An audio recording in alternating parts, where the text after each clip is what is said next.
Blog Talk Radio.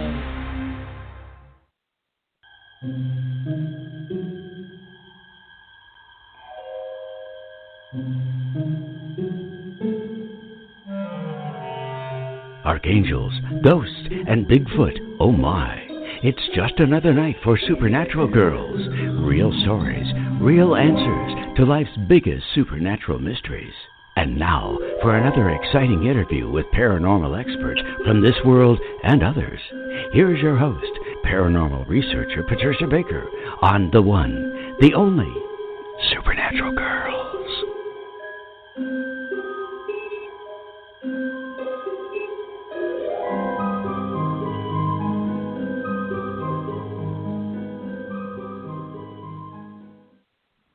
Welcome, everyone, to another exciting episode of Supernatural Girls Radio. I'm your host, Patricia Baker, and I'm here with my co-host from sunny Tucson, PK. How are you tonight? I don't know. I'm looking for the sun. I heard the word. I haven't seen any. You haven't? I know. The weather's been crazy. Oh, boy. Sure. It's not even sunny in Tucson. That's not good. That's not good at all. Well, my goodness. Right now, where we've got the Gem and Mineral Show is just started this week. Traffic is absolutely a nightmare. You can't get around town at all. It's horrible.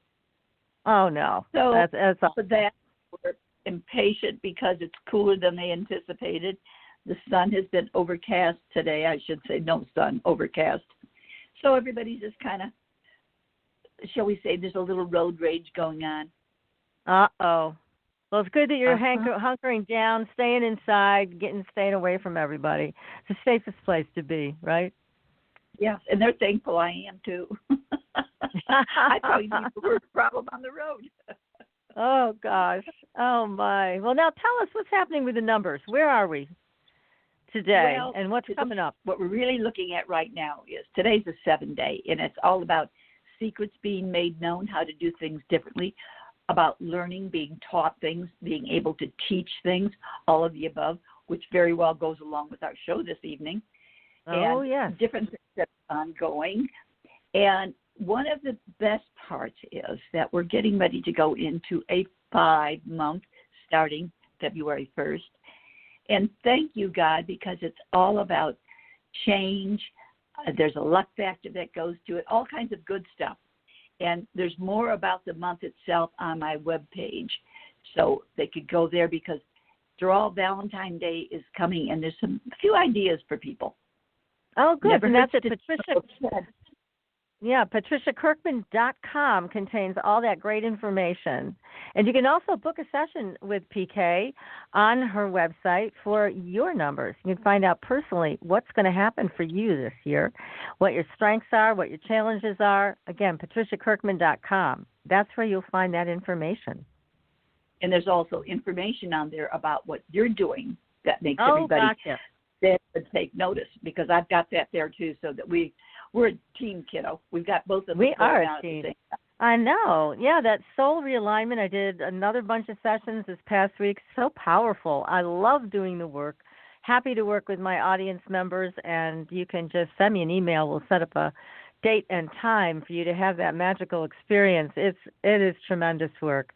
And after having been a therapist for over 20 years and a dream analyst, I always like to add tools to my toolbox. And this is another one that it's just so much fun. And it also gives you a depth of insight that I find a lot of other things just don't offer. So I'm happy to do it. And again, you'll find me on the website, supernaturalgirls.com. You can shoot me an email from there. And again, patriciakirkman.com, and also Patricia is, of course, on our Supernatural Girls website, so you can find her both places. And get yourself the insight that you need to have a better life. That's what it's all about. So we've had some very strange occurrences this week, as always. Things seem to be popping up, right, PK? More and more. My gosh. So, you know, what we were talking about, secrets being made known, the young boy here in Tucson that found out that the iPhone has been listening in and telling secrets. What are you going to say to that? Oh, my God. See, there's a secret being revealed. People were being spied on. They didn't even know it. Nobody knew it. Would love to know who was collecting information and where it's gone. Oh yes, that would be nice to know. And I guess they shut down the group feature, so at least you can't spy on groups. I'm not sure about the personal one. I think they can still spy through that. So I shut mine down so they can't. They're saying hold off. And the main thing is I just wonder how many relationships are going to be blown out of the water this Valentine's Day because of what was just made known. Oh, gosh, that's right. Oh, my. Well, let's hope it's a peaceful ending for whatever needs to end. God, I hope so. Oh, I know it. So we have had reports all over the country of loud booms. We've talked about those on the air. But now people are reporting shaking and rumbling throughout Panama City, that whole county, I guess. And people were in their houses crying, screaming, thinking that they were having an earthquake, and it wasn't an earthquake, apparently. They don't know what caused it. So they are still looking for an answer. They don't have one, but the National Weather Service meteorologist said there was no lightning in the area or any other recorded phenomena that could have possibly caused the shaking and rumbling. And the officials with the United States Geological Service said they don't have any records of any earthquakes. So nobody knows what's happening. They did suggest that people check with the Air Force, but they claim nothing's going on at their end, so I'm not sure what that is. Maybe that secret could be revealed. That's scary. I was going to say, even where do you think they were going to tell us? Of course not. They never tell us. See, I told you, you're not eating your Wheaties. You're letting things slide by. Well, you can't do that. You can't let it slide. No. You got to get to the bottom of all these things, you know? And there was also a very tragic incident that happened near Area 51. Did you see that? This man. I was surprised, that poor soul. I was very surprised to see this. This man was, I guess, in an area that I guess they considered it a security breach at the Nevada National Security Site, Area 51. They saw him with a silver cylindrical object, and he didn't respond to the officers' verbal commands to stop, and they opened fire on him, and they killed him right then and there. Now, nobody knows why he was there. Yeah. And that's I mean, scary. You know, I don't get it. It's like, I have to say, when somebody isn't responding, do you really have to open fire to the point where you kill them?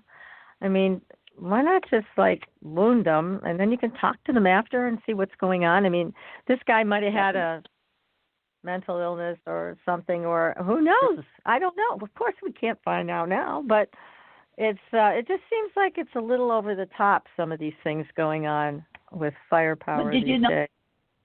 Nothing was said about what the cylinder was? Did it just evaporate after you got him? They just said it could have been an empty can of Ice House or a flashlight. Well, can't you see that? I mean, would you be able to see that? Shot him, he's not fighting you anymore. It should be laying right there in front of you.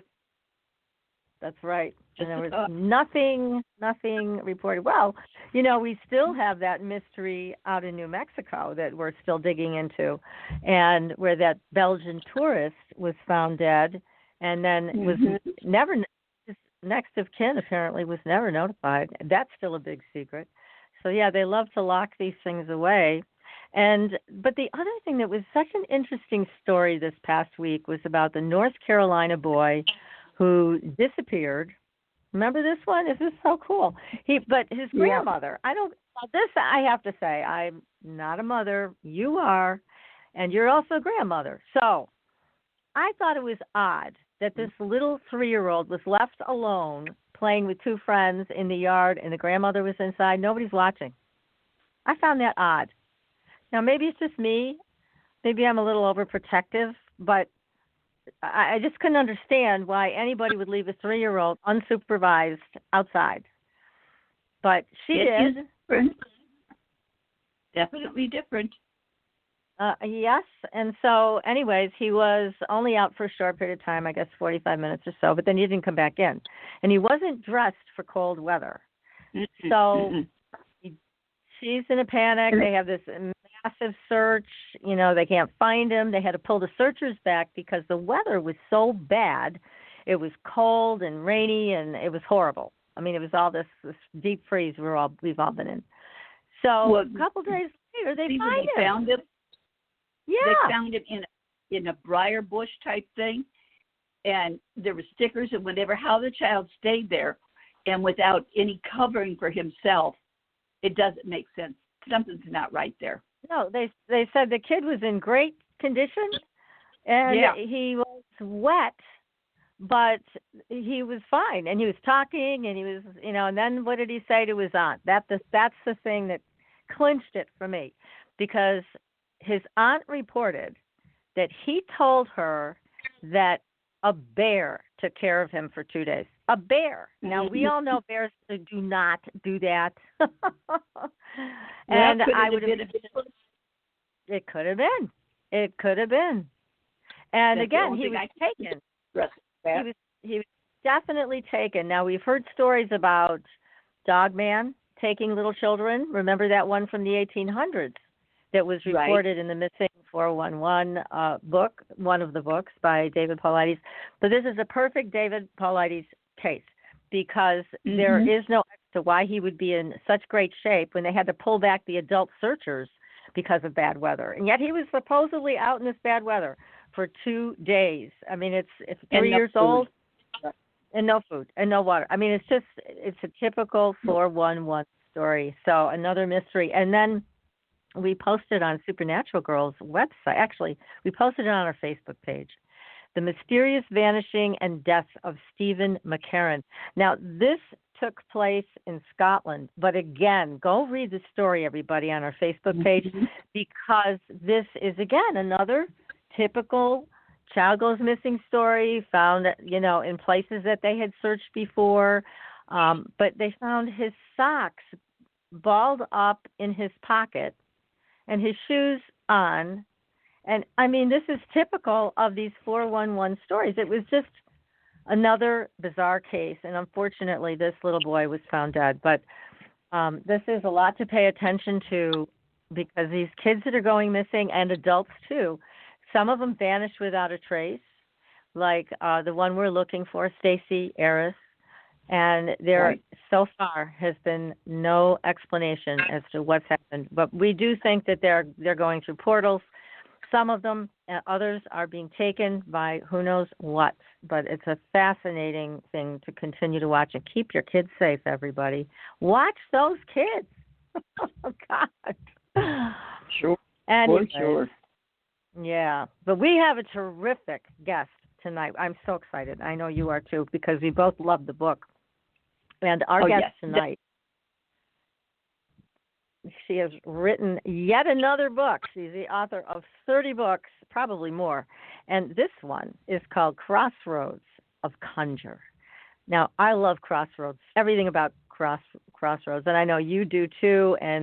But we're going to talk with our guest tonight about granny magic, which I've never heard of. Have you ever heard of granny magic? No, but I'm all primed for it because I'm a granny.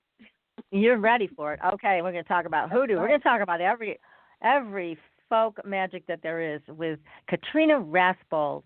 And she is a PhD, a professional bruja and conjure woman. And she is going to share all of the stories, all of the history with us tonight. So when you find yourself at the crossroads, you'll know what to do. Now, Katrina also teaches classes internationally, and you can find her on her website. You can find all the beautiful products she and her husband make. It is twosistersbotanica.com, and two is TWO, sistersbotanica.com. Beautiful website. And Katrina, welcome to the show. Thank you. It's a pleasure to be here. Well, now, tell us a little bit about you, your upbringing, and how you made this journey into granny magic, hoodoo, all of these wonderful things. What happened? Wow. Well, I'm almost 60, so that's a really long story.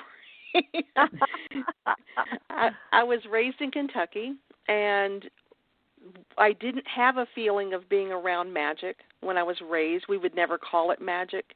It was never seen as anything paranormal. It was just how we lived.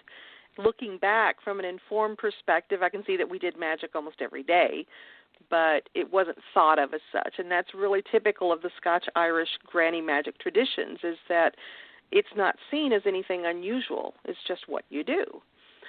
And I married at an early age and traveled the world and studied paranormal and magical paths all over the world, had Air Force husbands, and settled in California. I got a calling to brujeria, which was uncomfortable at first because I don't have a Hispanic background, and so, of course, it's always very touchy, and I ignored it for a long time. Just said, no, I'm not going to do that. It would be disrespectful of the culture.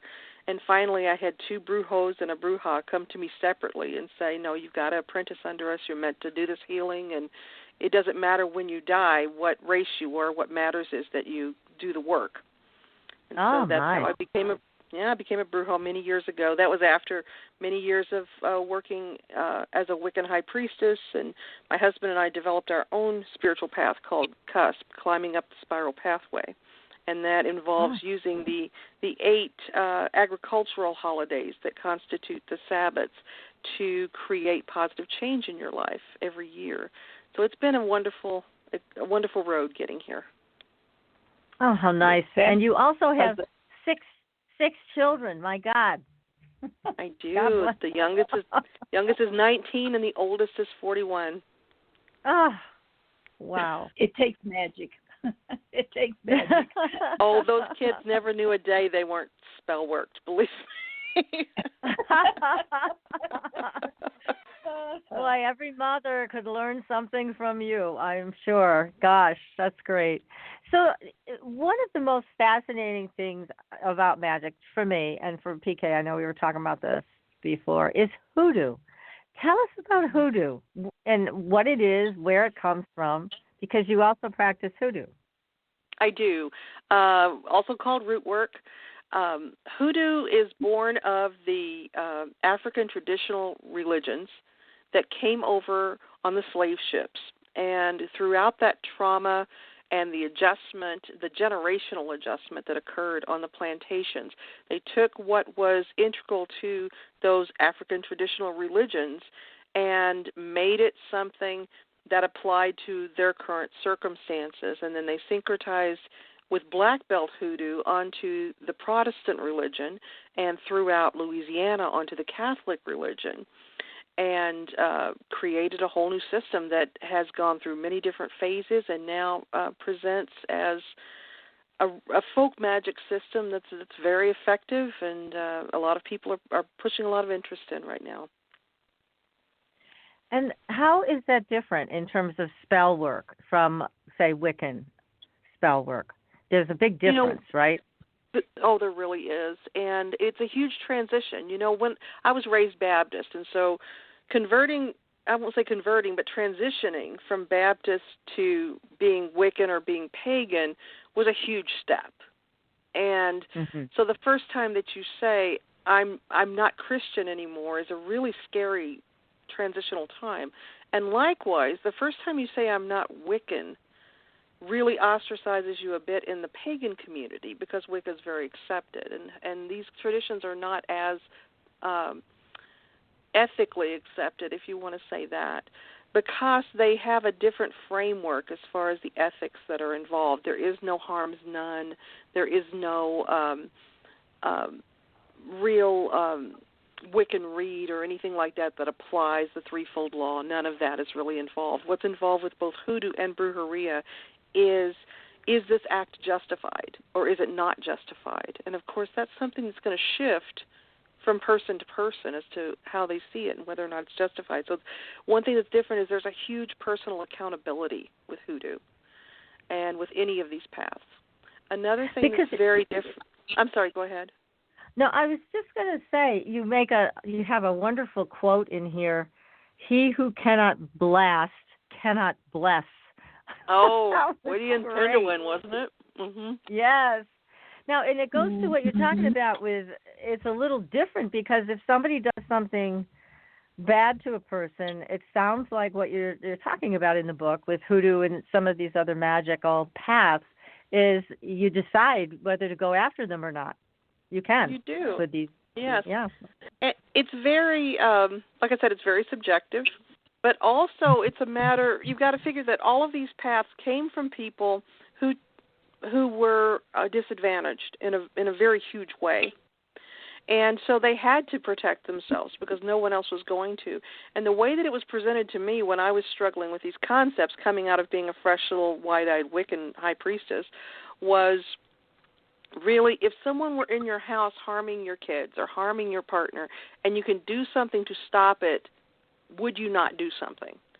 And my answer was, well, of course I would. And they said, well, it's the same thing magically. If someone is causing harm to another person or causing harm to you or affecting your quality of life in a profound way and you can affect that magically, why would you not? Have you seen that happen? Have you seen people do that effectively so they could stop somebody from being abusive or whatever they're doing to harm someone else? All the time, at least once a week. Wow. I didn't expect that answer, really.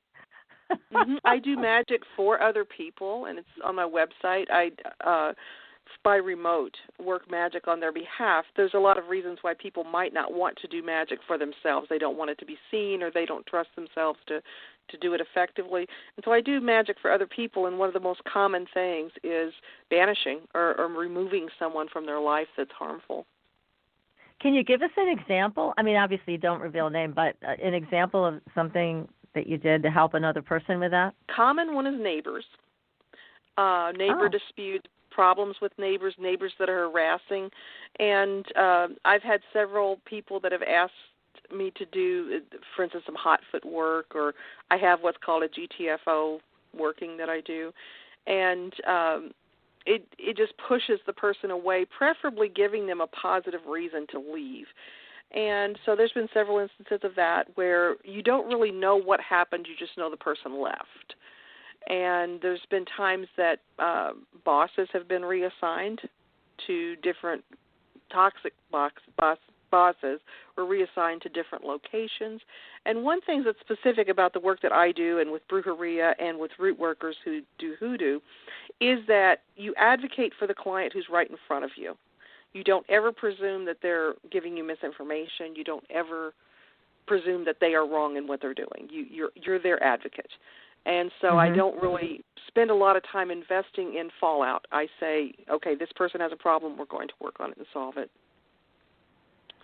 And then what do you must use certain kinds of herbs, spells that are in line with what you're trying to achieve. Is it a long ceremony? I mean, give us some more info on that. Give us details. It is so on the fly. You know, that is another thing that's very different from Wicca, is that with Wicca you become accustomed to things like casting a circle, calling the quarters, bringing in archangels, all sorts of ceremonial aspects, walking a certain way in the circle. There's none of that here. There's sometimes when you're working at a crossroads that you want to walk a certain way or say a certain thing, but much of it is very intuitive and very experiential. And we burn a lot of candles. We make power grids. We use amulets. We use representations of what's happening, such as poppets for people. We use little charm bags like mojo bags and things like that. There's just a huge host of things that we use, washes and dirts. And one thing that's very specific about folk magic is it's very visual. It's all about the effect that seeing the action has on you. For instance, sweeping something for good luck into your home.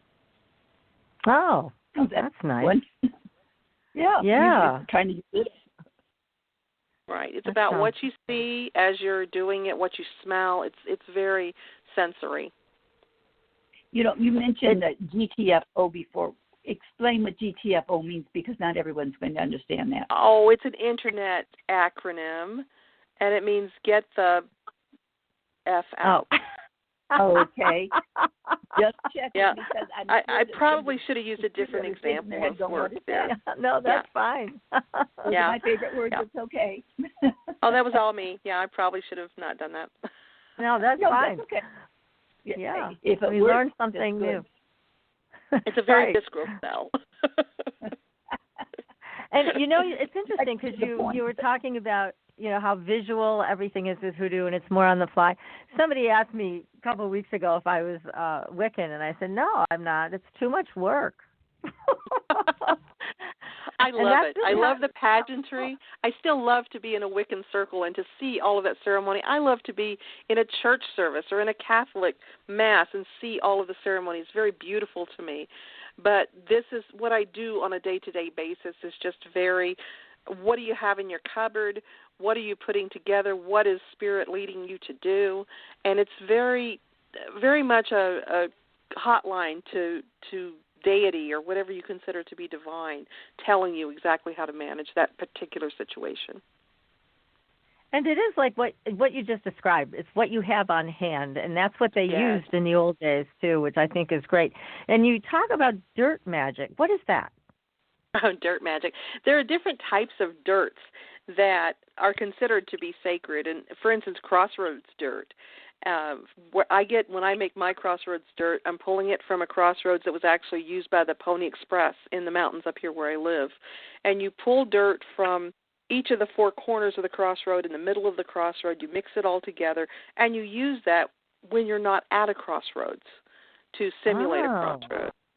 Graveyard dirt is another one that's very frequently used, and it's used to recreate the experience of the grave. So it's very protective. It's soothing if you're having trouble sleeping. If you put graveyard dirt around your bed, it'll help you relax and sleep. Really? Law enforcement graveyard dirt is very protective. If you know the history of the person in the grave, it takes on their energy as well. It's quite a powerful tool. Oh my gosh! Yes. Wow. Oh, this is fascinating. How much does this person use? Do you just get a little sprinkling of? Do you get a cup of? You can, but one use? Well, unless you're me, and then what you do is on Samhain on October 31st at midnight, you go into this 19th century graveyard that's down the road from me with a flashlight and a couple of Walmart bags and a trowel. And you ask for permission to enter because all these people who are in this graveyard are your friends, and you don't want to be rude, and they don't like you there after dark, so they let you in on this one night. And then you ask who wants to play, and you watch for orbs to come up over the graves that are wanting to participate, and you go and you take the graveyard dirt, and you leave silver dimes to pay, and you just take from the ones that are willing to be involved, and then you have your year's worth of graveyard dirt.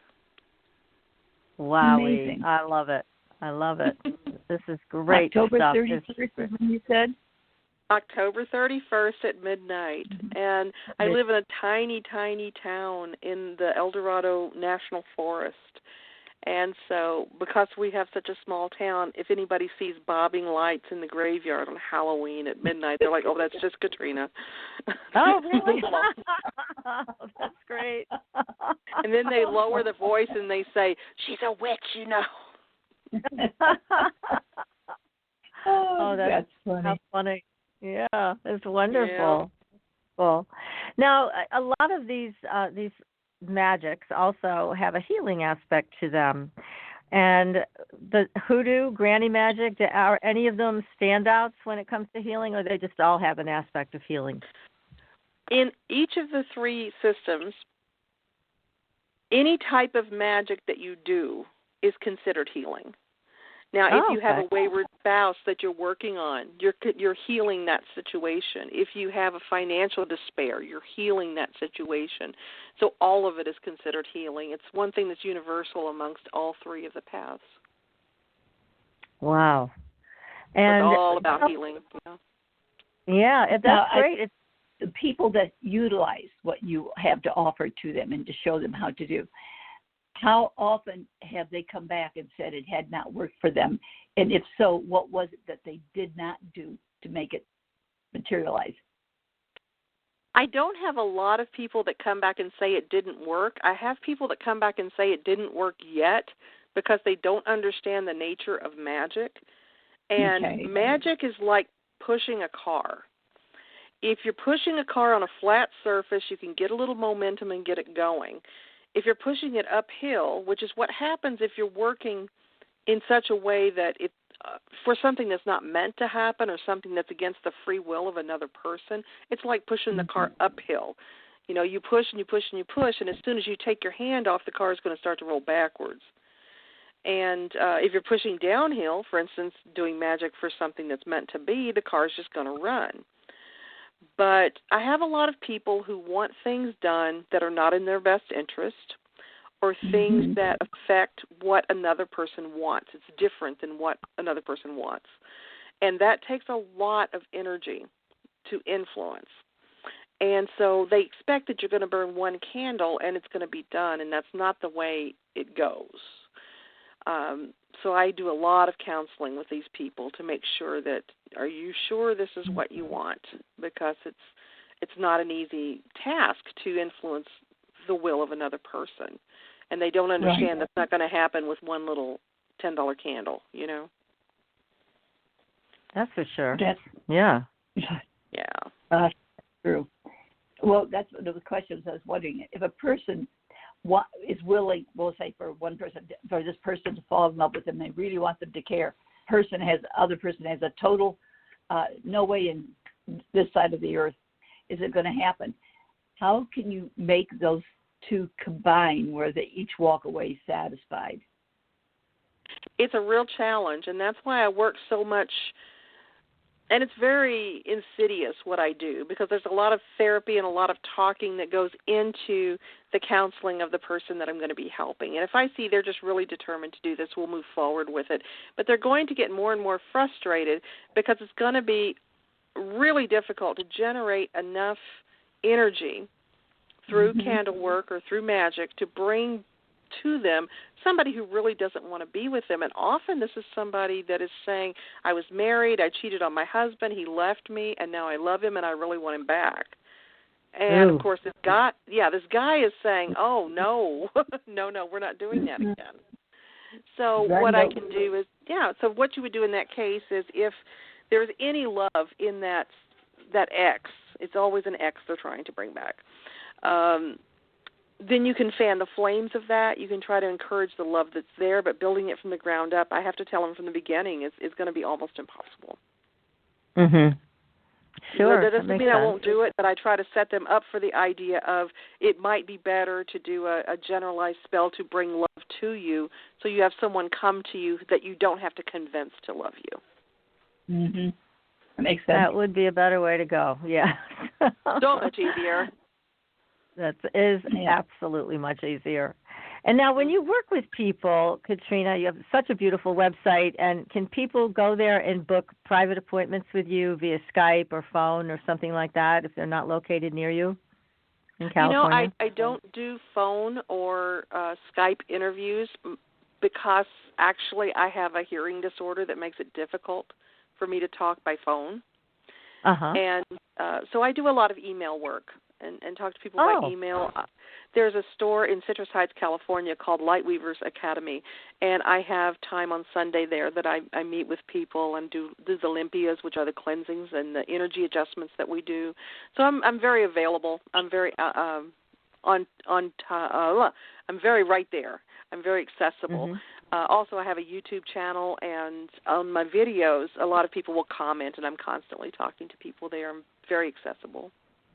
That's great. Well, it's nice that you can communicate via email and still be able to counsel them and work with them on whatever their goal is. So talk to us about granny magic. How is that different from hoodoo and brujeria? One way that it's different is it's almost gone. Granny.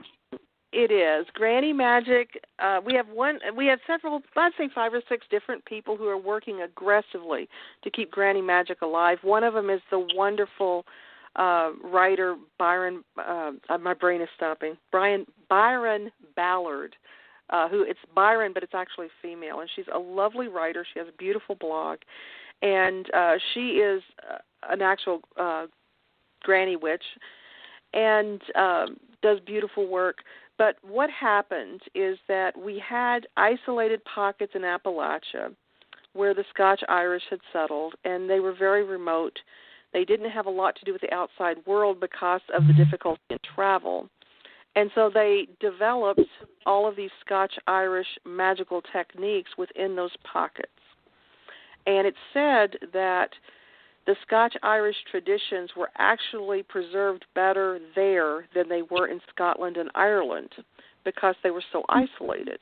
So we had this beautiful tradition of granny doctors and Goomer doctors and power doctors developing in Appalachia. But once technology became more aggressive and reached into those pockets and travel became possible, we had a lot of the newer generations leaving, and we had more influx to in and out of those pocket areas. So we have almost none that are isolated anymore. And when that happened, they began to not need the granny magic quite as much, and so it's starting to really fade away. Oh, that's sad. Beautiful tradition. And I tell people that the most easily recognized face of granny magic would absolutely be Granny Clampett on the Hillbillies. Oh, I loved her. It was almost always the granny women were older women. We had ones that were apprenticing and training, but by the time you were mastering, you were crone, and you healed the village. You delivered hundreds and hundreds of babies by that time. You made your spring tonics that you gave to people. You read the omens, and that's what Granny Clampett did. Oh gosh! Wow, that is. Now, can people still study that, like at your school, or is that something that they can still apprentice with someone for? You would have to actually, for that, you would probably have to be in Appalachia to find a mentor who could apprentice you. But like I said, more and more, because these traditions were largely oral. The people were not usually literate. They didn't usually write things down, so the traditions were passed generationally. And so a lot of that's been lost. There have been some people that have worked aggressively to research that, and it has a huge tie-in with Hoodoo because a lot of if a slave escaped, it was safer to go into the mountains because there wasn't a great deal of slavery there. People couldn't afford slaves, and there wasn't a lot of plantation work that went on there. So they intermingled with the Native Americans in that area and also with the people of Appalachia, and so they did have a hoodoo influence there. So really a lot of the granny magic kind of went into hoodoo practice, and it's just faded away in a tremendous amount. When I was writing the book, Llewellyn Publishers had asked me to kind of unpack that section a little bit more, and it was just almost impossible to find information on it. Oh, gosh. Well, that's kind of heartbreaking. Yeah. Mm-hmm. Oh, and boy. So there aren't a lot of mentors of that anymore because there's not a lot of information out there. Wow. Too bad. Well, thank goodness that you at least were able to gather something together and bring it to our audience's attention and our attention, because it is so fascinating how people adopted certain magical practices based on where they came from and where they lived and all of that. This is fascinating. I'm so glad you're here, Katrina. Thank you. This is a great book, everybody. Make sure you get a copy. It is called Crossroads of Conjure: The Roots and Practices of Granny Magic, Hoodoo, Brujeria, and Curanderismo. I hope I'm saying that right. And we're going to take thank you. We're going to take a very short commercial break. Everybody stay tuned, and we'll be right back. You are listening to Supernatural Girls Radio. Are you ready for a new experience of freedom and powerful connection? Would you like a positive, effortless change in your life? Then come to CosmicFusion.com, where we offer the most advanced energy clearing and expansion techniques in the world, with a quantum vortex energy to activate your divine blueprint and life's purpose. When your soul leads the way with cosmic fusion and quantum vortex energy, you can break clear of past difficulties and blocks with the power of the source. With Cosmic Fusion, the source energy does the work for you. It's easy and effortless. Listen to our free meditation right from our Cosmic Fusion website, the Cosmic Code Meditation. Sign up for one of our interactive webinars today. Come to Cosmic Fusion, www.kosmicfusion.com, to experience an effortless awakening and transformation. Are you ready for an upgrade? Are you ready for a new experience of living in the fifth dimensional magic and powerful connection? Then visit CosmicFusion.com today. CosmicFusion.com. Astridian is a family of cosmetic products with 98% pure ionized minerals. We combine our science with a blend of essential oils to nourish and take care of your skin's health. How does it work? All Astridian products contain the proprietary redox technology, having the capability of simulating an ionic zinc-copper superoxide dismutase effect. This free radical scavenger currently in your body has been diminished by toxins and the daily stresses of life. It is a perfectly balanced mineral complex that all $200 an hour dermatologists, their professors, and ancient history have proven. Redox technology is a process of reducing the skin's oxidation by transferring electrons from a radical state to a stress-free normal condition. Oxidative stress is a form of cellular aging, and as science has proven, a precursor to disease. The free radical theory of aging states that organisms age because cells accumulate free radical damage over time. Damaged cells are not beautiful, but healthy cells are. The Astridian family is presented in 4 different uses that cover unique benefits to your body. They are the Essential Anti-Aging Series, the Multivitamin Series, Sports Series, and Professional Series. Regain your youth with the power of Astridian. Visit www.astridian.com and inquire. Use the code SUPERNATURAL and receive a 10% discount on your first purchase. Astridian, the beauty of being healthy. Your property tax bill. Have you seen it lately? It's frightening. Your property taxes are going up while your home value is going down. It's time to fight back and win. For the real truth about the property tax system, get attorney Pat Quintilian's book, Are You Getting Screwed on Your Property Taxes? How to Find Out and How to Fix It. Attorney Quintilian answers all your questions and gives you the facts you need to fight a property tax bill that is spiraling out of control. You'll also read about what happens to property owners who don't check their property records, only to find out too late they're taxed on square footage, fixtures, and even buildings that they don't own. Is this happening to you? Learn your rights. Buy attorney Pat Quintilian's book today. Are You Getting Screwed on Your Property Taxes? How to Find Out and How to Fix It. Available on Amazon.com. Welcome back, everyone, to Supernatural Girls Radio. I'm your host, Patricia Baker, here with my co-host, Patricia Kirkman, PK, and our great guest tonight, Katrina Rasbold, who is the author of a new book, Crossroads of Conjure, the Roots and Practices of Granny Magic, Hoodoo, Brujeria, and Curanderismo. So, anyways, here we are, just having a great conversation.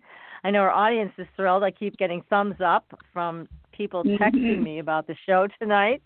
So everybody's engaged and happy to be hearing about this folk magic and more. So, Katrina, tell us now, the thing that we haven't covered yet is the Brujeria. Tell us about that. That is my actual place of practice right now. Of all of the 3, this is the one that I use the most. It's magic of Mexico. Brujeria is simply a Spanish word for witchcraft, but it is also a specific type of magic. And I got a calling several years ago and began apprenticeship through 3 different practitioners, and now I teach classes on it and practice it on a regular basis. And it's just a very poignant and personal, effective magic that I enjoy very much. And the influence of the Mexican people and the fact that this is an uninterrupted course of magic over many, many, many years is very evident in its work. Amazing. Now, when I've heard of brujas and brujos, they are very powerful magicians. Mm-hmm. And I've heard stories. Tell me if this is possible. I believe it is, and you may know firsthand. But I heard a story from a friend of mine who's a psychiatrist who was at a party in Mexico with his wife, and there was a brujo there, and he stopped time. I mean, he actually stopped time, and my friend, the psychiatrist, and his wife were watching as time stopped around them, and everybody was frozen in place. And then he brought his hands together, and before he did that, he moved. So he was directly in front of someone that he hadn't been in front of before, and startled the crap out of him when he brought the aspect of time back. But, I mean, that story has stuck with me for so many years. Now, have you heard of that being able to be done? Absolutely. These folks are enormously powerful practitioners, and they devote tremendous energy, lots of time to learning this. They have grown up learning about this, often chosen as a child to learn to do this. And I completely believe, just like I believe the whirling dervishes. You know, I believe anything I hear magically, actually. There are more things in heaven and earth than we ever dreamt of in our philosophies. So I completely believe it. The people I studied under, I couldn't have been more blessed to spend time in the same room with these people, much less apprentice under them. And so I could absolutely see that happening, yes. You could. Oh, my gosh. I loved the story, and my friend would not make it up. I know he was telling me the truth. But certainly these are very powerful magicians to be able to stop time and do what they – I know there's many other things they do. Tell us what you do and what other brujas and brujos are able to do that we may not have heard of before. As you mentioned, there's a huge emphasis on healing. And what you're describing is almost – with the story is almost a showy display of power. And they don't really do that very much. It's not I hate to say dog and pony show, but, you know, it's not really something that is often expressed in that fashion. They take all that power and energy and put it toward the healing of the person sitting right in front of them. And we do a great deal of soul retrieval work because we have people that have been traumatized so often and to such a degree that they aren't even in their bodies anymore. So we do a lot of work with bringing them back and getting them the feeling that they are safe to be here again. We do a lot of energy cleansing. We do power grids to create change in people's lives with tokens and stones arranged into particular designs. Mostly we empower the people who are in front of us to say, here, take these stones in this order or take this bag of these items, keep it with you, put this egg under your bed for 3 nights, letting them believe that they can have a participation with what we're doing. But everything we do really is based in healing. There's not a lot of showy stuff like that. It can happen, but that's not the usual presentation of brujeria. What's the difference between? Yeah, I think that might have happened to really. PK. No, go ahead, honey. Go ahead. I'll catch up. No. That's you go. I'll go next. Okay. We can't see each other, everybody. That's I know it. Why we're always talking over each other. The difference between the Conjure products, that the usual pagan type of products that a person would buy in a metaphysics store, how are they? Have the value that the products that you put together that are available through your websites. What's the difference between what some of these products are that are out there? Some of them give you a question mark when you look at them, and yet I look at your page and you've got so many things to offer in different ways. How can a person tell what you have to offer and say, shall we say, a Johnny-come-lately may offer somewhere else? How do they know what is the way to go? I think it's really about what you feel when you're looking at, or if you're in a store touching the product. Does it feel alive? Does it feel as though it's conveying some type of energy? And one of the tragedies of hoodoo specifically is that when we had the emancipation, a number of the slaves rightfully so, went very far north because that's where jobs were, and they could work there. And the black laws that were in place in the South were so untenable. There were horrible conditions even after slavery. And so they went up north, and the people of that area who were very business-minded and opportunist noticed that these relocated former slaves did not have what they were accustomed to in their magical and spiritual practice. And so that began an era of what's called marketeered hoodoo. And that's where it began to be factory made, instead of made by the swampers, instead of made by the conjure doctors and the root workers. And it felt different. It would still work because the person using it had intention and put energy behind it, but it didn't have the kick that comes from having somebody who is a qualified practitioner make your product and hand it to you and say, here, this is what you need. And that's really the difference. The marketed magical products, some of them are beautiful, and some of them, a manufactured poppet, for instance, the little dolls, will be much, much prettier than one somebody sews by hand. But you have to go by what you feel, and you will feel an energy coming off of the product if it's made in the correct way. That makes good sense. Something made with love and care is going to carry so much more power than something that's a cookie-cutter stamp.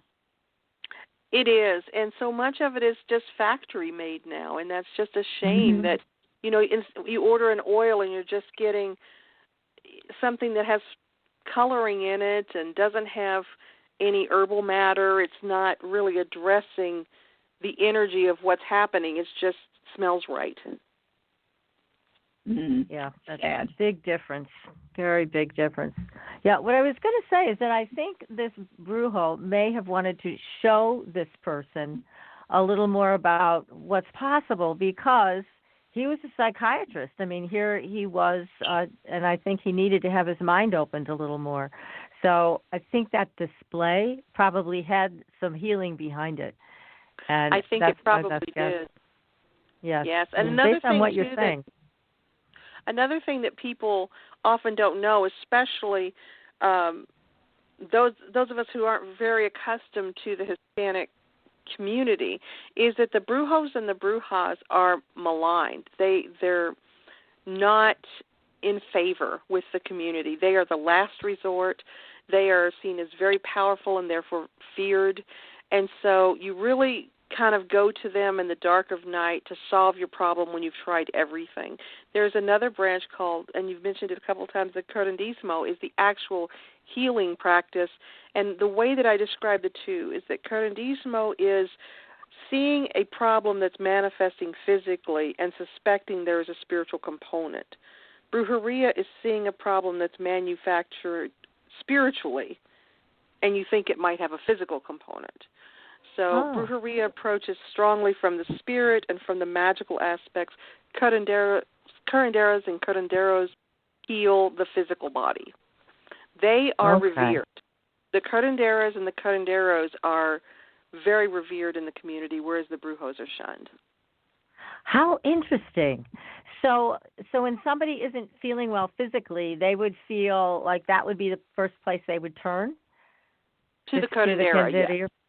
Right. Interesting. If they want to, say, stop the spouse from cheating, or they want to get even with this person or that person, then they go see the Brujo. I see. Yeah, because I've heard that the Brujos and the Brujas can be quite feared. So, and you said they're actually shunned in some ways. So do they have their own little group? Or what happens? Do they just live alone and they don't have friends? I mean, what's it like for them in life? In some ways it's like it was in Appalachia. In Appalachia, they feared witches in a profound way. They feared witches beyond what some of us as children feared witches because of the fairy tales. They were really terrified of witches. They blamed witches if the cows didn't milk. They blamed witches if a child died of scarlet fever. It was always a witch who did the bad things. However, please say, but not our witch. Our witch is really wonderful. She heals, she helps us, she's the sweetest woman you would ever meet, but all those other witches are bad. It's kind of the same way in the Mexican community, where the brujo is not always one you would speak to on the street, but one-on-one you can be very friendly with them. So it's more of a social thing than a personal thing. Mm-hmm. And so they do have people that they're friendly with. They have, of course, it's interesting that you help somebody solve a major problem magically, and then they won't talk to you the next day when you see them out with other people. So that's yeah, but it is odd. They have their own little groups that they run with. That's good. So they're not totally isolated. Oh, you don't have to worry about their gifts. Yeah, well, I don't really, but I'm just curious, it's like, how do you handle this as a person who has this gift of magic and this gift of understanding and is able to help people this way? I would imagine it's quite interesting. But all of this is fascinating. What happens really is that and this is a big hallmark, especially in brujeria, no matter what, you trust the process. You know that the person is going to be led to you if they're meant to come to you. If they don't come to you, you're very comfortable in your own company. Yeah. No, that makes sense. Now, with the curanderismo and the healing that they do, is it similar in terms of using specific products or herbs, roots, dirt? I mean, what do they use? Within curandismo, there are different types of curanderas or curanderos. Some of them specifically heal with herbs. Some of them are bone specialists. Some of them are blood specialists. Some of them are skin specialists. And it's almost like the traiteurs in New Orleans and in the Louisiana area, where they have very specific things that there's also the curandera total, which addresses everything. That's somebody who just knows how to do it all. And they each have their own methodologies of what modality they're going to use. And it's varied, but it's very similar to just basic folk healing. They can address any physical ailment that you bring to them. So it doesn't matter what it is. So you can go to them and say, I have arthritis or whatever, and they will address that with whatever tools they think will work. Absolutely. In fact, for many, many years, even into the 1900s, in the southern United States, often it was easier to get to a curandera than it was to get to a hospital or to get to any type of medical facility. And so they were frequently used. And many of the people in the medical field, specifically in southern United States, such as Texas and Arizona and across, that the areas where you have a huge Mexican population, absolutely will condone the use of a curandera, that they know exactly what they're doing. I'd rather go to a curandera than go to the hospital. I think hospitals are very dangerous. They are. Really do. You can catch a lot of things there, you know what I mean? So I think you're better off with a curandera. Absolutely. Now you mentioned limpias before. Now tell us what those are. How does that work? Limpias are my heart. I love limpias. Every Sunday I have time set aside at the shop, the Lightweaver shop in Citrus Heights, where I just do limpias. And limpias are an extensive cleansing process. And if you can imagine anyone who's ever been to a Wiccan circle or even a Druidic circle, if you're going into the circle and they use white sage to smudge you, to cleanse you off before you go into the circle, it's like that if you were to amp it up by about 100 times. Oh, my. We use a lot of white sage. We use a wood called Palo Santo. We use sacred sprays. We use stones to really cleanse the person. And another thing that is very effective is we use an egg, just a regular raw egg, and we have the client blow on the egg, which conveys their life force into the egg. Because the egg is considered to be a living cell, when we rub this all over the client, any impurity or any attachment or any possession or anything like that has gotten into the client doesn't know the difference between the client and the egg and goes into the egg. And so we can remove it. I've had eggs break and have blood in them, be completely black, have all sorts of entity-looking rises coming up out of the yolk. We use easily a dozen eggs every Sunday, just cleansing people out. Now, in Hoodoo, we do a practice which is rolling the egg, which is very different. It's just a general roll down the body to cleanse. With Brujeria, we scrub them with the egg. We coat the egg in holy water or maybe some Florida water and just scrub all over their body with this egg. Then we lay them down and we do an energy movement where we get 2 practitioners, one at each end, to just push energy through the person and just snowplow out anything that's blocking their energies. Gosh, I wish we lived closer to you. I would love to. Well, I do them by remote as well. You do? Oh, my goodness. You can absolutely do them by remote, yeah.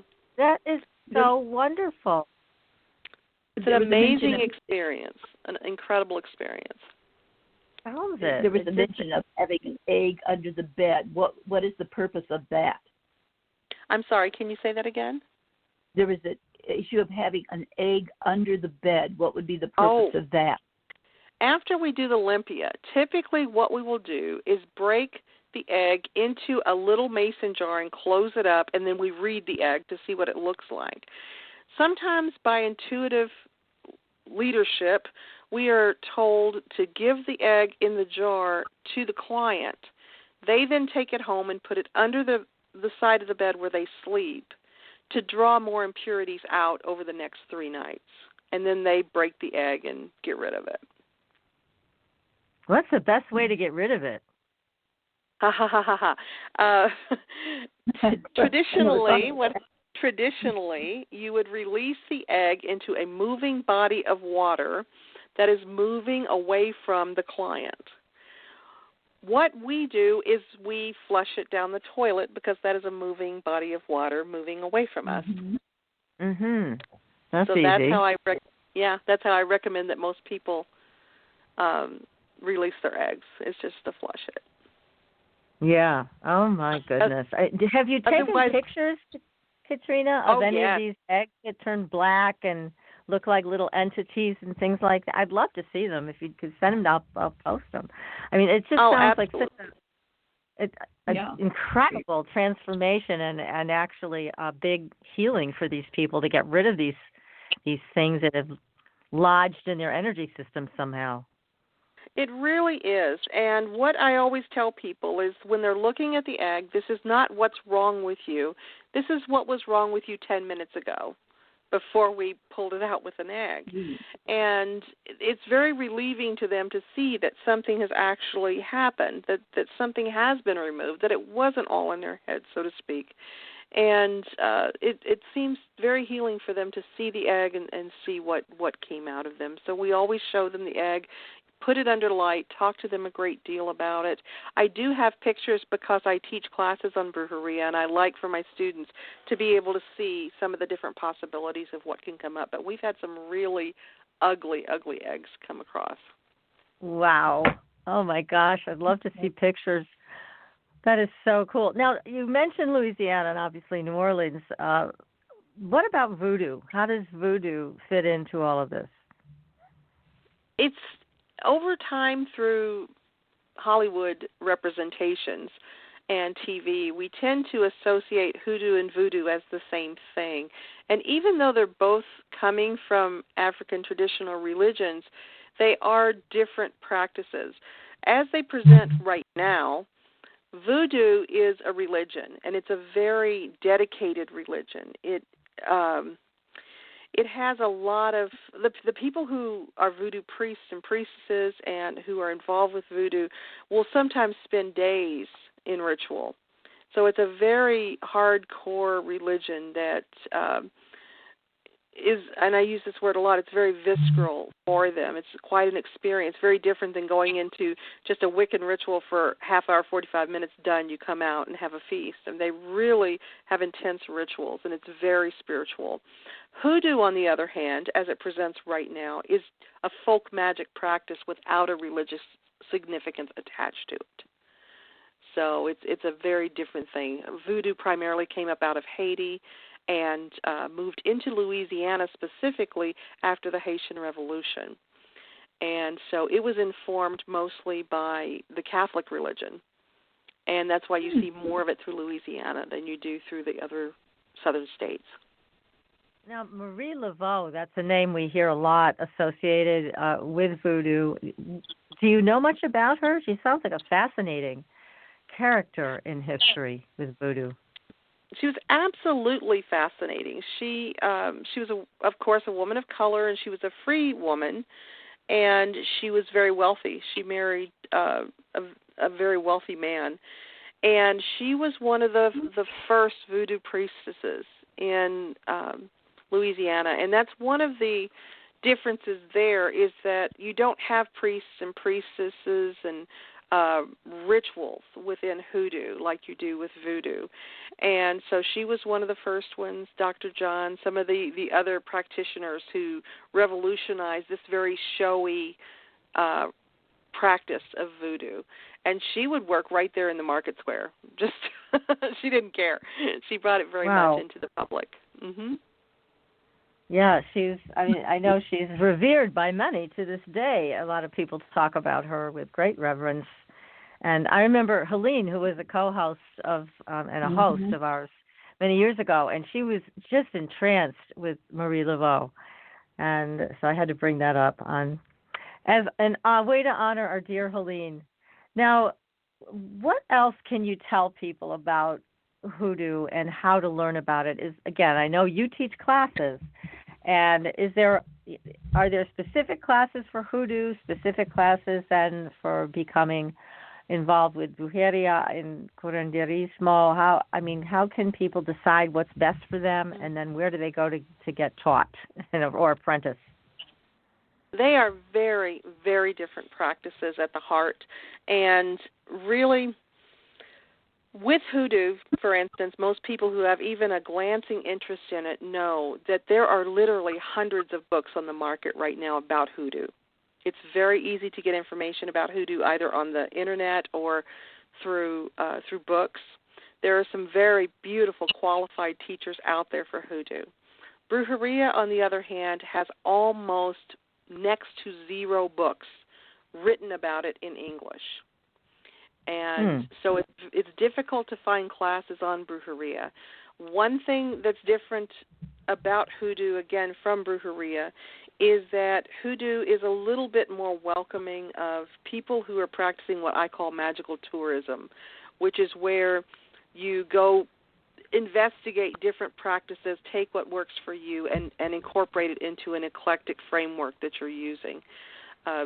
Hoodoo is a little bit more adapted to doing that, whereas brujeria is very culturally based.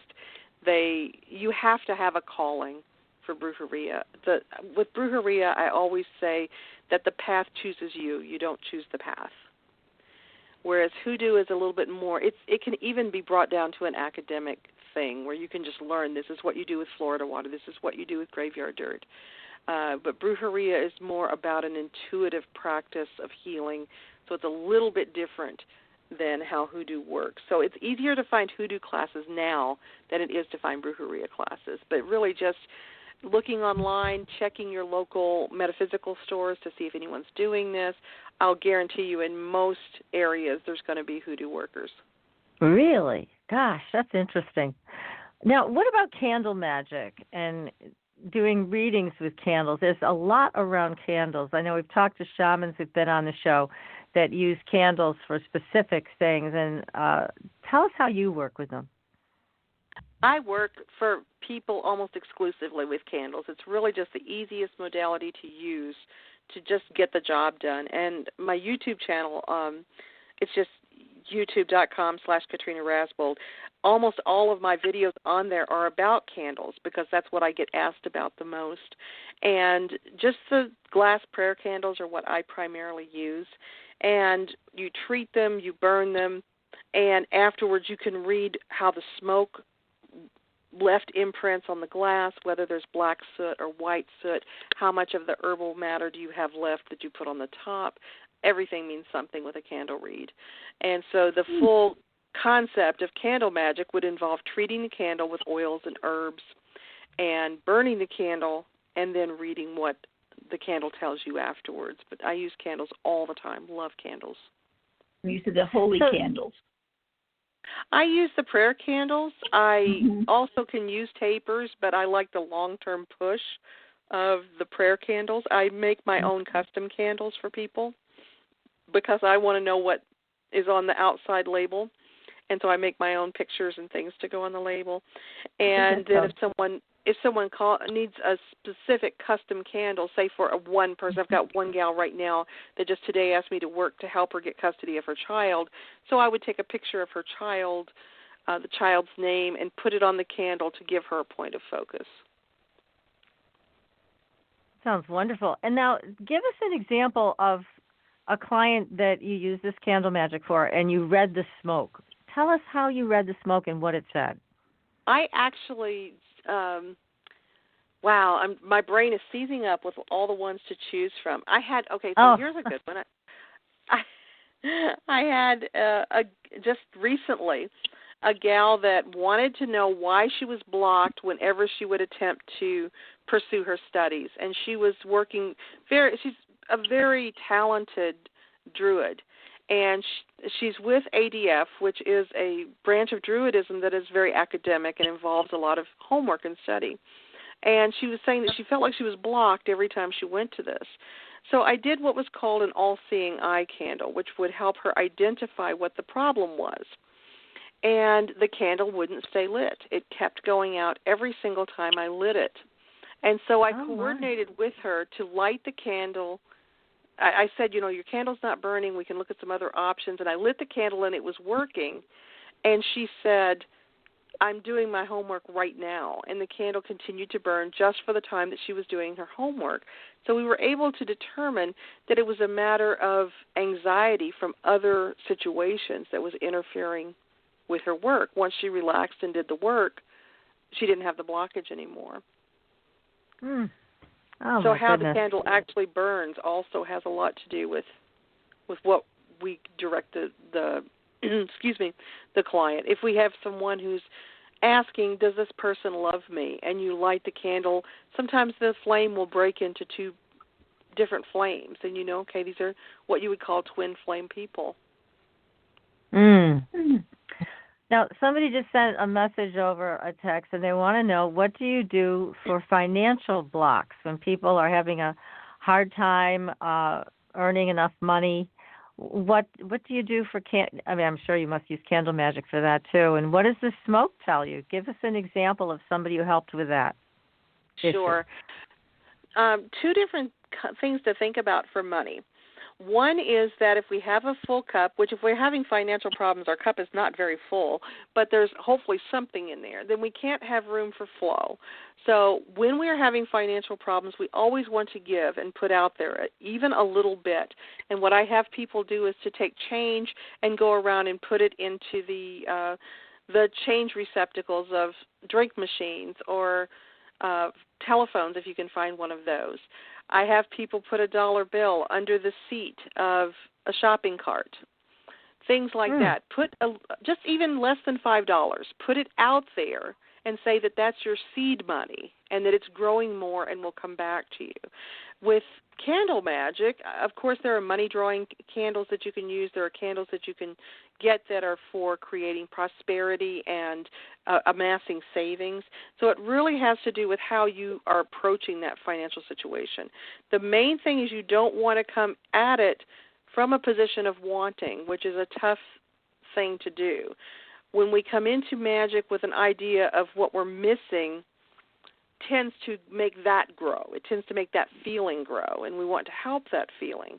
So usually I just have them focus on not what they don't have, but what they want to bring in, the abundance, the prosperity, the affluence. Just picture money coming in from all different directions.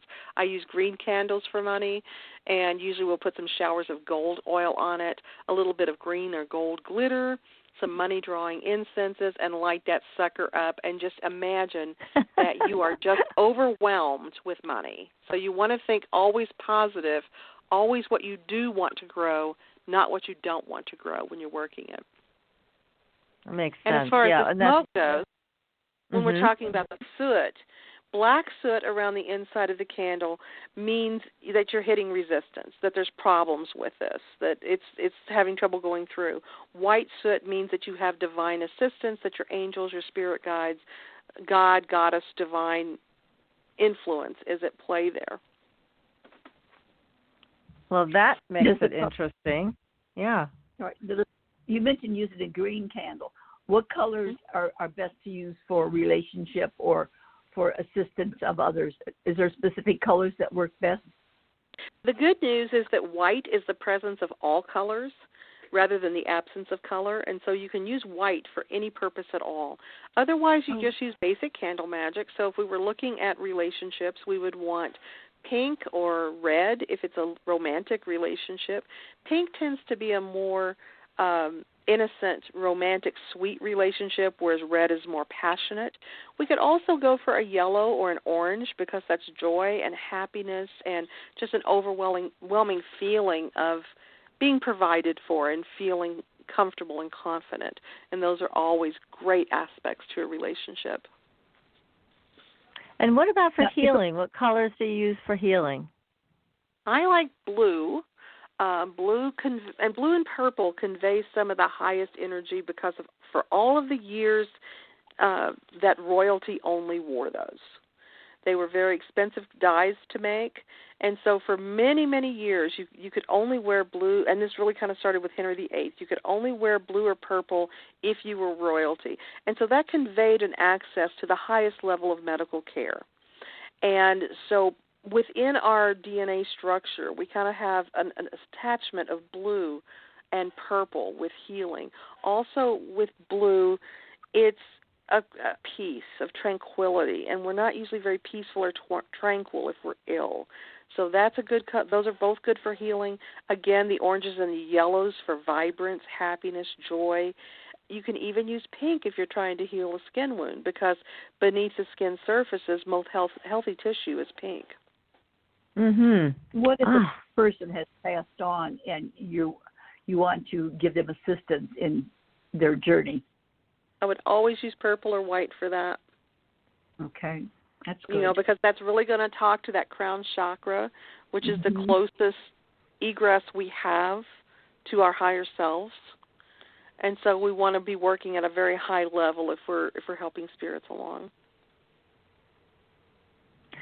I have another question from our audience, and they want to know what candles to use to increase their own psychic abilities.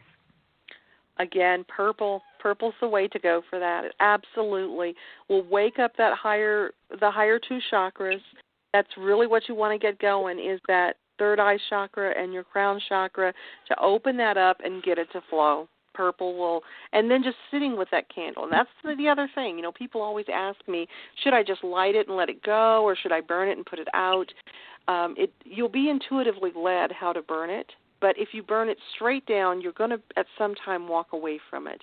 And the more you sit with that candle and really push yourself into the divine working of that candle, the stronger your magic is going to be. So in something like psychic development, I would light it for an hour, 2 hours every night and just sit there with it, opening yourself up to those divine processes.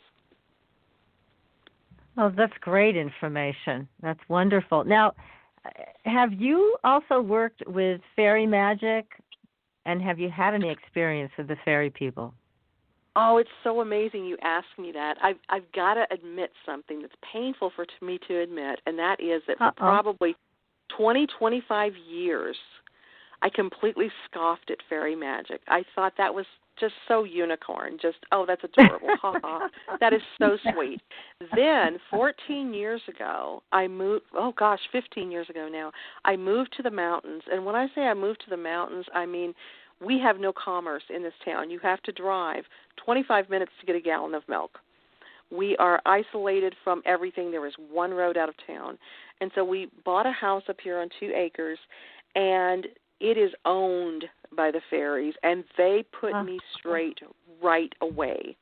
Oh, my. What did they do? My piece of paper did not matter to them that said that I owned this house. So I immediately began incorporating fairy circles and honoring the fairies, and I've had tremendous experience with them. In fact, in our book called The Cusp, A New Way to Walk an Old Path, we talk about an experience we had with the fairies where they actually manifested fairy shoes in the circle. And so, and I've got a plaque that says, "Don't piss off the fairies," because we are enormously respectful now of the fairies, and we've done many mea culpas for anything we believed before.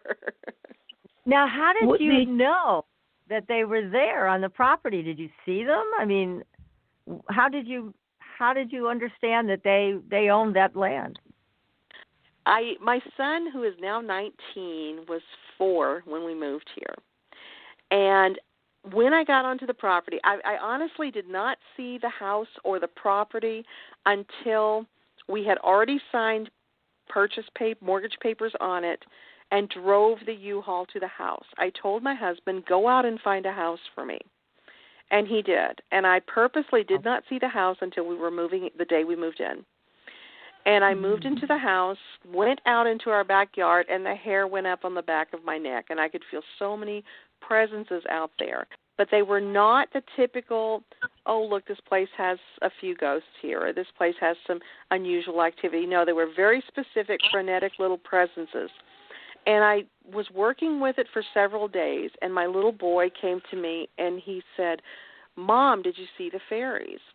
And I thought he was talking about this huge wave of dragonflies that we had come through. And I said, "Well, honey, those are dragonflies. Here, let me show you a picture of them." He said, No. He said, "They're only dragonflies if you look at them with your eyes." Oh, my goodness. And I thought, oh, my gosh, we have got a freaking fairy infestation here. And so I called at the time I had a very active circle, and I called them up, and we're about 90 minutes from them, and they all came up, and we did a dedicated fairy circle and put out little cups of milk and honey for them, and little shiny stones, little things for them to play with. And the next morning when we went out, there were 2 little orange shoes about a quarter of an inch long, and I've got pictures of one of them in my book. Oh, and I was and I was stupid, and I picked them up and took them inside, and thinking, oh, these have been left for me. And then the next few days when I went outside, there was just this radiant hostility out there, and I realized I wasn't supposed to take the shoes, and I put the shoes back, and they were gone. So why did they leave little shoes for you then, since you weren't supposed to take them? I think they got drunk off the milk and honey and forgot them. Like, where are my shoes, and why does this broad have them? Oh, my gosh. I'm curious. How could you be so brave as to tell your husband to go out and find you a place to live without ever seeing it? That's bravery. I've got a great husband. I tell him, go find me a house or go find me a car, and he'll do either one just fine. Oh, my God.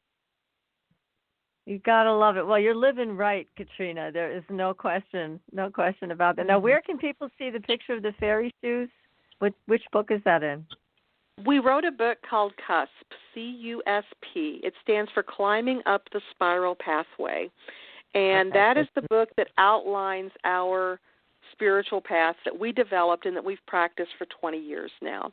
And in that book, under the summer solstice section, is the discussion about the fairies, and that's because the fairies, always the summer fairies for us, come in at summer solstice, and then they leave at winter solstice and turn it over to the winter fairies.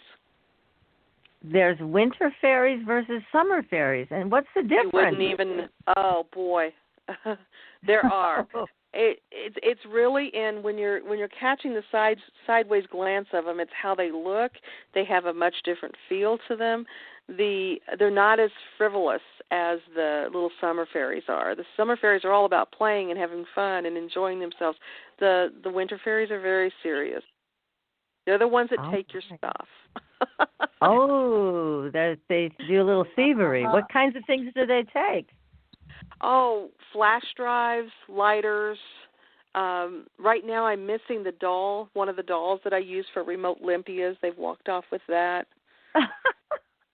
And oh my goodness. Sometimes you just have to kind of have the come to Jesus meeting with them where you say, look, here's a bunch of pennies and some glass marbles. Give me my stuff back.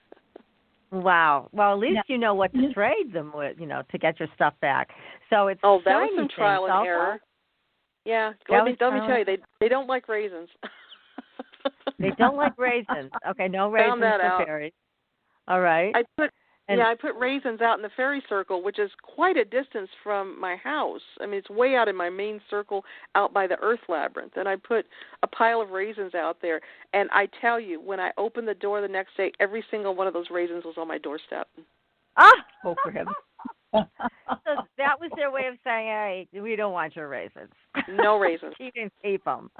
No raisins. So when you leave out milk and honey, does the milk and honey disappear, or does it? You just know the energy from it has been taken?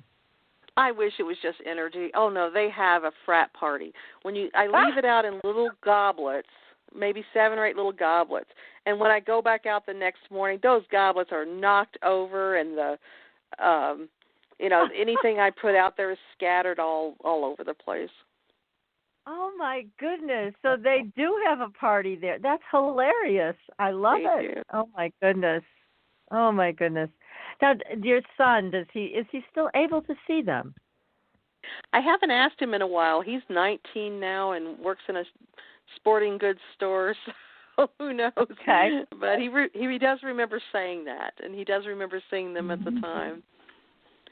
But he's a spiritual little guy, so I'm going to guess probably. Yeah. Oh, my. What an amazing experience with those fairies. As you have so many great stories to tell about them. You should do a book just on that. They probably wouldn't like that very much. They wouldn't. Oh, so you have to keep your mouth shut about them, too? Uh-oh. Plus, I don't want to turn into the Coddington girls, Oh, yeah. Yeah, that's right. That's right. Oh, my goodness. Well, it's funny. Last week I was in the laundry room and I heard this flute music, and it was very enchanting. And I thought, where's that coming from? And because I knew my husband was downstairs in the basement somewhere, and I'm up on the 3rd level, and I'm hearing this music. But it's the only word I can think of to describe it, Katrina. It was absolutely enchanting.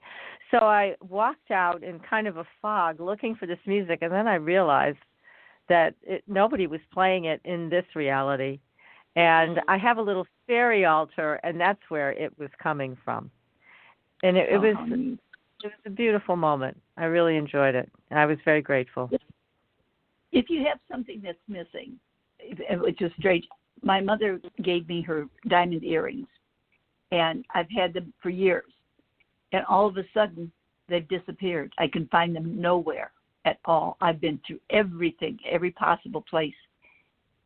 How does one check out how they've walked away or gone away or whatever? Because I know they weren't taken. They were taken.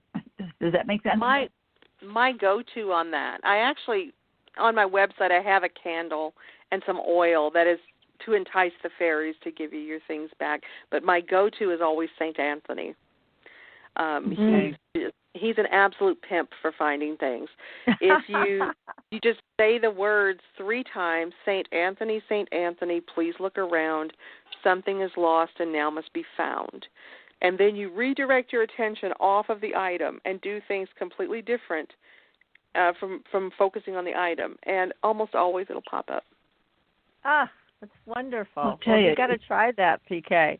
Well, unfortunately, we are out of time. And Katrina, thank you so much for an absolutely delightful time this evening with you. Again, the name of the book, everybody, is Crossroads of Conjure, the Roots and Practices of Granny Magic, Hoodoo, Brujeria, and Curanderismo.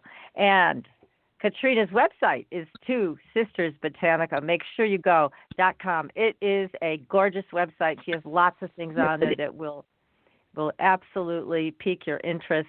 And Katrina, thank you again. We've got to have you back. We have so much to talk about. Thanks again. Thank you so much for having me. It was such a joy to talk to you, ladies. Thank you. Oh, it was a delight having you, dear. Yes, thank you. Good night, everybody. We'll be back next week. See you on the Blue Highway. Good night. Thanks for listening.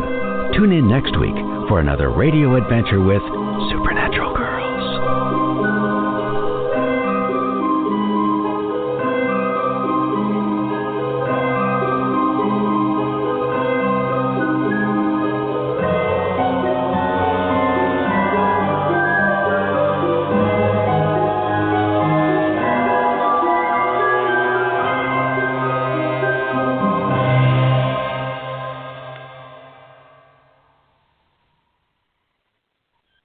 Katrina, you are fabulous. That was so much fun. Thank you. I'm sorry I talked over you those times. No, don't worry about it. We do it all the time, and, you know, it worked out extremely well. Yeah, we do it every time. But really, you are such a fabulous guest, and we couldn't have had more fun tonight. Thank you. I'm so glad. It was fun for me, too. Well, great. And I'm going to go look through your other books because we're going to have you back on for sure. I'd love Definitely. that. Thank you so much. And I was trying to write really quickly about St. Anthony 3 times about looking around to, God, isn't that pathetic? St. Anthony, please look around. Something is lost and now must be found. I use it all the time. Okay. I need to find these before my daughter kills me because they're supposed to go to her next. Do some pendulum work, too. Oh, okay. Right. You can even draw a rough outline of your house, like the floor plan of your house, and just hold your pendulum over it and see where it gets active. Okay. Walk around your house with your pendulum and see where it starts to move. About 2 years ago, I lost a gold band bracelet that my husband had given me years ago when the children were small. He since passed away 45 years ago. So these bracelets were important to me. All of a sudden, they disappeared, yet I wore them almost every day. And 4 months later, they show up in a desk drawer. And I never put jewelry in the desk drawer. Mm-hmm. So I thought, okay, little buggers. Yeah, I hear you for sure. My mother, when she passed away and left me some of her jewelry, and in her jewelry was this bracelet that I got from Avon that had mother written on it in several different languages. And my mother had passed, and my mother-in-law, I was trying to figure out something to give her for her birthday. And I thought, it'd be meaningful if I passed that bracelet along to her. And so I went to get the bracelet in the trunk, the locked trunk, where I keep my mother's items, and it was gone. And horrible. Yeah. And then I ended up getting something else for my mother-in-law. As soon as the other item was in my mother-in-law's hands, I found that bracelet just out on my dresser. And I thought, Mom, you little cuss. She did not want that was her bracelet. She had plans for that bracelet. Oh, apparently so. But there's just so many reasons, not of our world, that our stuff goes away. And that's true. I just believe that, when we pass on, there's some wonderful heavenly moment where we get back all the stuff we lost. That's going to be that's interesting. a good thought. Yeah, they better bring a dump truck for me. Yeah. Well, Katrina, we'll be sure to stay in touch. And also, if you have any ideas on what you'd like to come back and talk about, just let me know. I would love that, and really, anytime. And usually I can do it on a day or two notice. If you have cancellations or something, just let me know. Wednesday night was when my grandson used to always come over, and that was his time, so that was kind of a tough time for me. But I got him shifted. He's 14. He can be adaptable. Oh, okay. Good job. Terrific. Good job. Yeah. Yeah. Well, thanks again. This was absolutely great. Thank you so much. I'm so glad. You ladies take care. Okay, you dear. too. Thank Good you. night. Bye-bye. Bye-bye. Bye-bye.